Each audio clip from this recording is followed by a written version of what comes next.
Briana Ben-Morandi? Yes, I'm here. Okay, great. If you could turn on your camera and you can begin whenever you're ready. Yes. Thank you for those gathered, members of our senatorial and congressional bodies. Today you've heard testimony in opposition to this bill, the Bill 35, which is phrased as if it encourages, if not mandates, the most extreme worst-case scenarios. You've heard it said that we are opening the door to abortions up to the day before birth. You've been told that children will have no options other than gender-affirming medications to deal with their pain.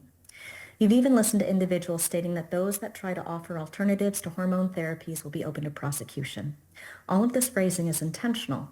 Most people are against such extreme scenarios, including myself. But this legislation is not about forcing people to have abortions. It's not about forcing gender-questioning teens to take medication. This legislation is about protecting nuanced, case-specific decisions and allowing those individuals most closely involved in the case to have options. Those of us here advocating on behalf of the entire population of Connecticut are not involved in the specifics of every individual's case. We therefore do not have a right to eliminate options to the individuals most greatly affected. You've heard it said that gender is a mutable personal expression and therefore cannot be legally protected. In truth, we should not have to protect people based on gender. We should be able to treat all people as equal in worth.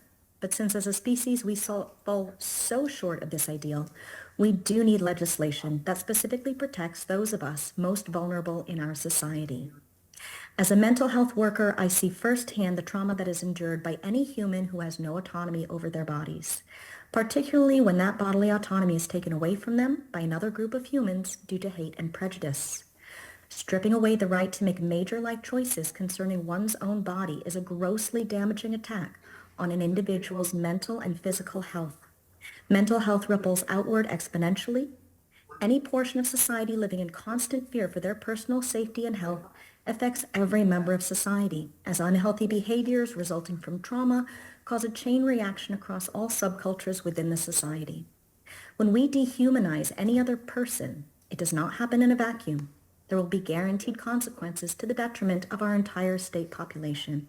Again, my name is Briana Ben-Morandi. I'm a clinical licensed art therapist and a licensed professional counselor, and I oversee Soul Voyage Trauma Center. So I do know a lot about mental health trauma. Thank you very much.